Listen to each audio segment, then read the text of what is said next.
Hey guys, this is Mr. Majunix coming back at you again.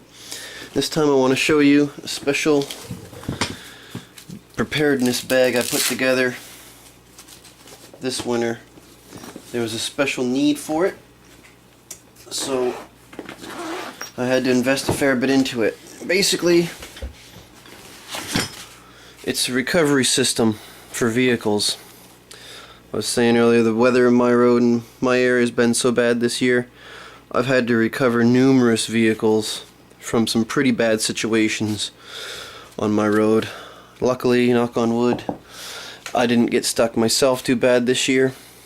I only kind of got stuck in the road once, didn't go in a ditch at all, and it's just really because the snowdrift was too high in the actual middle of the road, and I couldn't get all the way through it. I had to back out. I probably could have shoveled through it fairly quick, but I had a neighbor come on the other side, hook up with a chain and pull it out. I've actually broke another neighbor's chain trying to get him out. There's a lot of people around this place with big, huge trucks. I got the little Jeep and the little Suzuki there. I mean, they're four-wheel drive, they're low range, they're decent vehicles. They're really good because they're light. That's why I don't get stuck, I'm pretty sure. But these big heavy trucks dig right through the snow.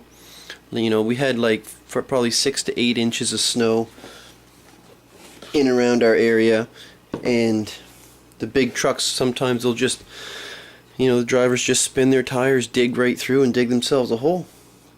So I went out and invested into. I actually got 2 kits just like the one I'm looking at here, basically. We have a 25-foot,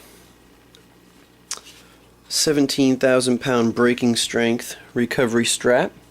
Has a loop on each end, so you can wrap it back inside of itself, and then on the other loop you can connect it either with a D-ring, which I got 2, one stainless with a screw connector to it, and one with a quick disconnect, which is real steel, and it's a special powder coating.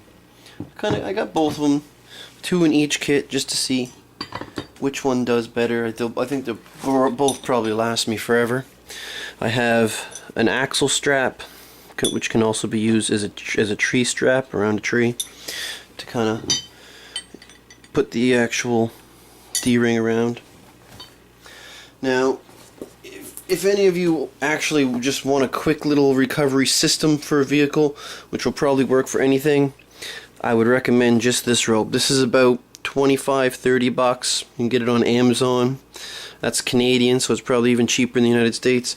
What we're looking at here is double nylon, double braided nylon.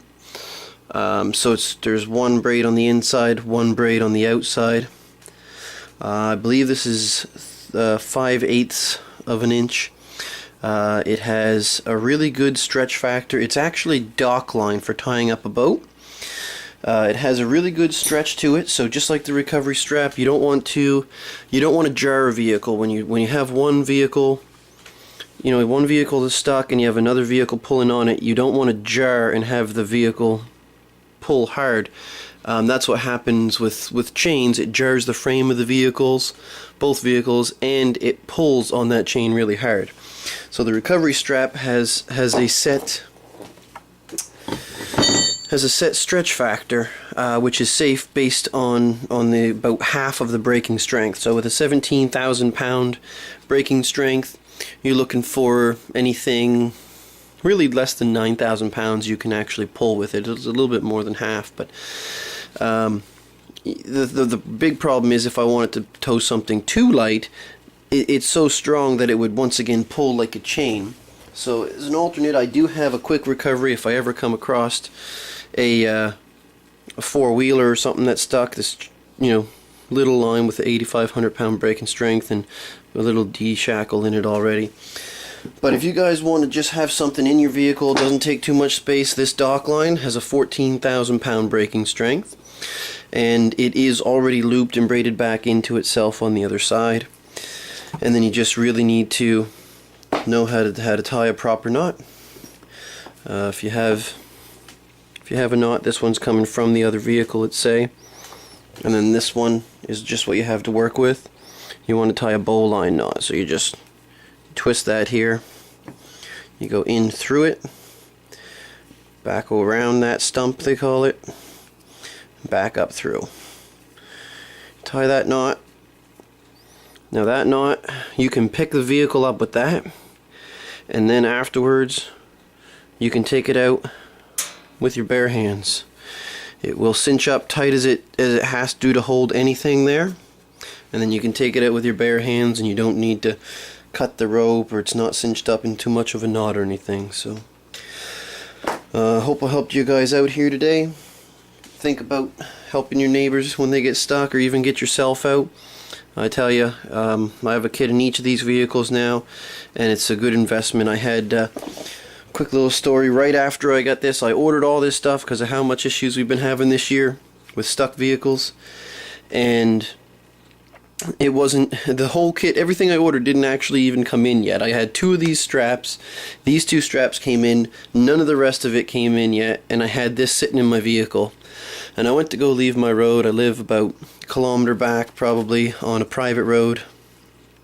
And as I went to go leave, I saw 2 trucks pointing up the hill towards the, from the way I was coming. They're pointing right towards me. One of them's in the ditch.